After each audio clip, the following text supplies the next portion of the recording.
from Montgomery County Treasurer Betty Bowling, and bear with me, there's a little bit of background here. The Secure Rural Schools and Community Self-Determination Act, as authorized in 2008, provided $10.6 million per year to the 29 counties in Arkansas with national forests within their borders. These revenues are split with 75% going to schools and 25% going to counties for road repair and upkeep in the national forests. Both the Senator and the Congressman are on record as supporting the long-term reauthorization of the Secure Rural Schools and Community Self-Determination Act at the 2008 levels. Given the fact that expenses for the upkeep of roads and the maintenance and operation of our rural schools have increased substantially since 2008, and since you both are such strong proponents of the partnership between county government and the federal government as well as education, do you think the Arkansas share of this money should be increased, and are you willing to pledge to work towards increasing Arkansas' share? Senator. Well, certainly having seen what the Secure Rural Schools program has done since 2000 to provide assistance for our rural counties affected by the decline in the revenue from timber harvest on our federal lands is a critical part of what you all need to be able to do what it is you do, whether it's roads and bridges, whether it's other programs that your schools need. It is a critical component of that, and I think we have to fight hard to make sure that it's going to continue to be there. I'm in a unique position to fight for this vital funding. I recognize as chair of the Senate Committee on Agriculture, Nutrition, and Forestry how important these funds are to the rural communities who can't tax those Forest Service lands. And so we've got to give you a better availability of these funds. This June, I spearheaded a bipartisan letter, got 29 senators to sign on, calling the administration to include long-term reauthorization of the bill and the Self-Determination Act in the 2012 budget. So we're hoping we can see that happen.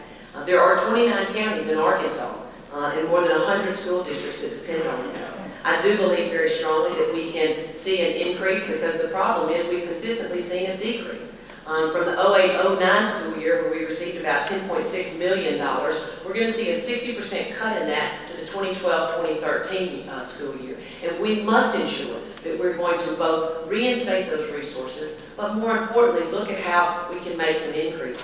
Now, in terms of mandatory funding, it's going to be difficult. The difficulty in that is obviously we also want to see our timber sales go up. We want to see jobs. As the Congressman mentioned, it's our #1 priority. So our hope is that we can continue to increase our forestry and Forest Service industries that support our timber sale program.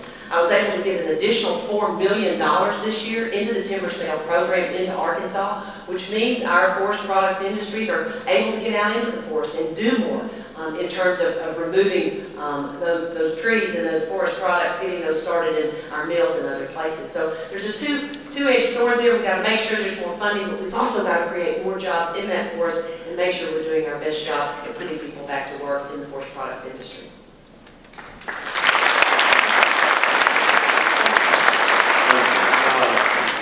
Let me say first that the $200 million figure that I quoted for the increase in Medicaid in the state per year comes from Governor Beebe. But in regard to the Secure Rural Roads or Secure Rural Schools funding, this program is so important. I look over here at Mike Jacobs. I know what that means to his county. I know that if that were reduced to 60%, it wouldn't hurt them, it would devastate them. So I'm very much in favor of continuing the funding, okay? And I'm very much in favor of increasing. I guess my thing is why is the federal government that owns all of this land, why are they entitled to so much of a better deal than the private property owners that own surrounding? But when you have a situation where you don't have those funds coming in to support local government, to support local schools, to support our roads and things like that, then you've got a huge problem. And you combine that with the rest of the things that are going on in the economy, it makes it very, very difficult. So I support actually increasing the funding. I support a mechanism so that you know it's there, so that you can make long-term plans, that you don't have to worry about this thing. And then also any idea of any bundling these funds with other funds, which the administration is prone to try and do right now, so that you result in a cut in a roundabout way. Certainly I'm very much opposed to